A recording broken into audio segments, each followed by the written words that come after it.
हाय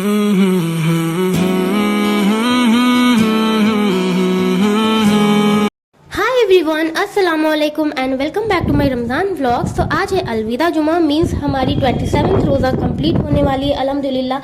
लेकिन इस बात की अफसोस भी है कि इस बार की जो रमज़ान है वो बहुत जल्दी गुजर गई, हम लोगों को पता भी नहीं चला। सब चीज़ गुजर रहे हैं लेकिन मेरी ये कफ और कोल्ड गुजरने के नाम नहीं ले रहे हैं। और फिर हम सब लोगों ने मिलकर 27वीं शब कदर की नमाज अदा की और उसके बाद तस्बीह काउंट किया, जो तस्बीह काउंट करते हैं। और उसके बाद फिर कुरान पाक की तिलावत की टाइम बची तो एंड कुरान शरीफ को तर्जुमे के साथ पढ़ने के बाद मैंने सहरी किया और सहरी करने के बाद फजर की अज़ान हो गई। तो फिर मैंने फजर की नमाज़ भी पढ़ ली और नमाज़ पढ़ने के बाद जितने भी सूरा होते हैं जो हम लोग पढ़ते हैं सुबह के टाइम, वो हम लोग पढ़े सूरा फजर। और आज जुमा भी है, अलविदा जुमा, तो फिर मैंने सूरा जुमा भी कंप्लीट कर लिया अपनी।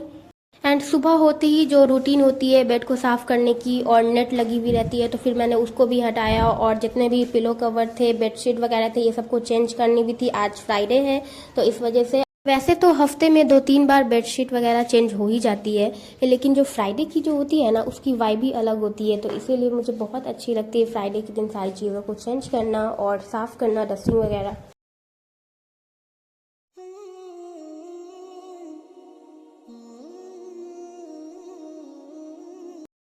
एंड घर के जो छोटे बच्चे होते हैं वो रिलेट कर सकेंगे इस चीज़ को कि घर में अगर हम लोग जितने भी काम कर ले हम लोग लगेंगे यूज़। जैसे कि हम लोग के पास तो कोई काम ही नहीं है और मुझे भाजन ने सोचा कि मेरे पास कोई काम नहीं है तो मुझे दे दिया आयरन करने के लिए और मैं उसके कपड़े में आयरन कर रही।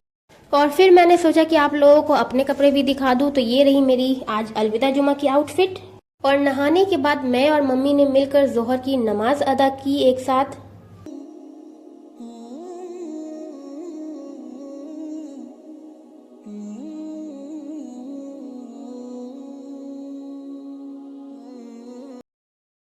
और तब तक पापा भी आ गए थे मार्केट से, जितने भी सामान लाने के लिए दिए थे पापा को, तो फिर वो सब सारी चीज़ें ले आए हैं और मैं कैरी बैग से उसे निकाल रही हूँ और चेक कर रही हूँ कि क्या क्या लाए हैं पापा।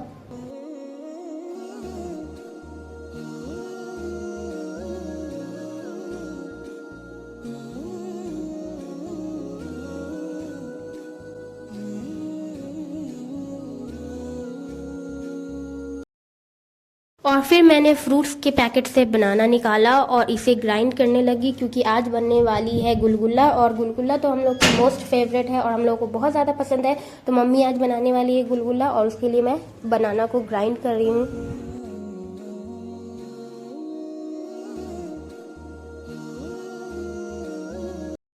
और फिर मैंने इसे गुलगुला वाले बैटर में बहुत अच्छे से मिक्स की क्योंकि उसे बहुत ज़्यादा फेंटना पड़ता है ताकि अच्छे से फूल सके गुलगुला।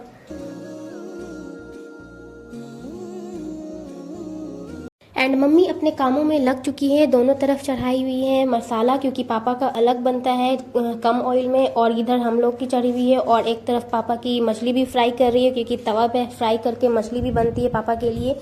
और फिर मैंने मछली के लिए आलू कट किए अच्छे से।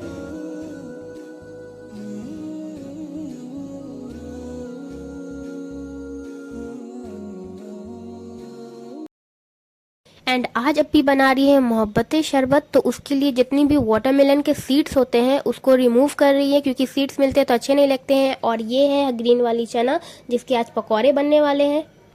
और तब तक मैंने ग्रेप्स को भी निकाल लिया है प्लास्टिक से और इसको वाटर में डिप करने के लिए। और फिर मम्मी ने छानने की प्रोसेस शुरू कर दी है और ये कचरी हो रहे हैं दाल वाले और आज छान कर बन रहे हैं सारी चीज़ें क्योंकि मस्जिद में देनी है। और ये है बेसन के बैटर, इसमें बनने वाले हैं कद्दू के पकौड़े और वो जो ग्रीन वाले चने के पकौड़े थे वो, और ये पापा के लिए फ्राई हो रही है।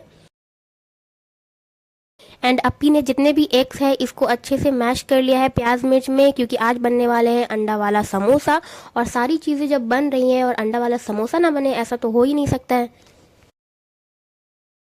और तब तक मम्मी ने कद्दू वाले पकौड़े बेसन में रैप करके फ्राई करना शुरू कर दिया है और हम लोगों की सारी चीज़ें हो चुकी है ऑलमोस्ट, जैसे कि कचरी और वो जो ग्रीन वाले चना की जो पकौड़ा थी वो भी। और देखिए कितनी टेस्टी लग रही है।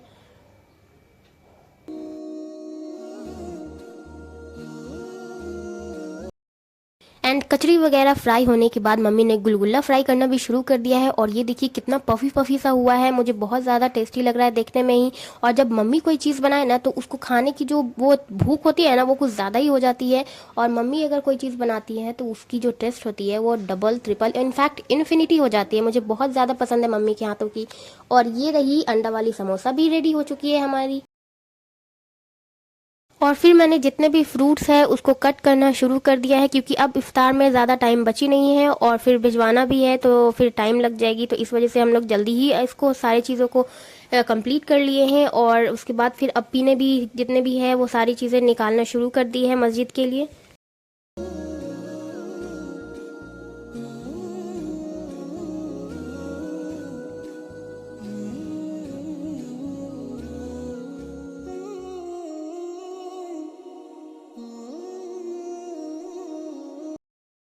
और फिर मैंने इफ्तार के लिए सारी प्लेट्स रेडी करनी शुरू कर दी हैं, क्योंकि अब हम लोगों की बारी है।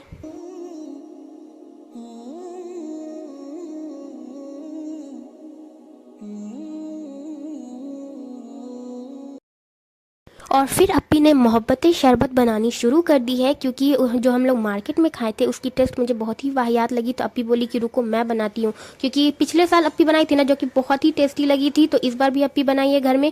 और जो घर की टेस्ट होती है वो बहुत बेस्ट होती है। और उसके बाद फिर इसे ग्लास में सर्व करना शुरू कर दिया विथ चिया सीड्स। एंड इसमें रूह अफ़ज़ा भी ऐड होती है, लेकिन हम लोगों ने इसमें ऐड नहीं किया क्योंकि हम लोगों को किसी को भी पसंद नहीं है घर में। इसकी स्मेल बहुत ही अजीब सी लगती है हम लोग को, तो पी नहीं पाएंगे। इस वजह से हम लोग ने इसमें रूह अफ़ज़ा ऐड नहीं किया है। अगर आप लोग चाहें तो इसे ऐड कर सकते हैं। और फिर ड्राई फ्रूट्स ऐड किए अपने चॉइस के अकॉर्डिंग, आप लोगों को जो भी पसंद है आप उसमें यूज़ कर सकते हैं। और फिर हम लोगों की इफ्तार रेडी हो चुकी है और दस्तरखान पे भी लग चुकी है।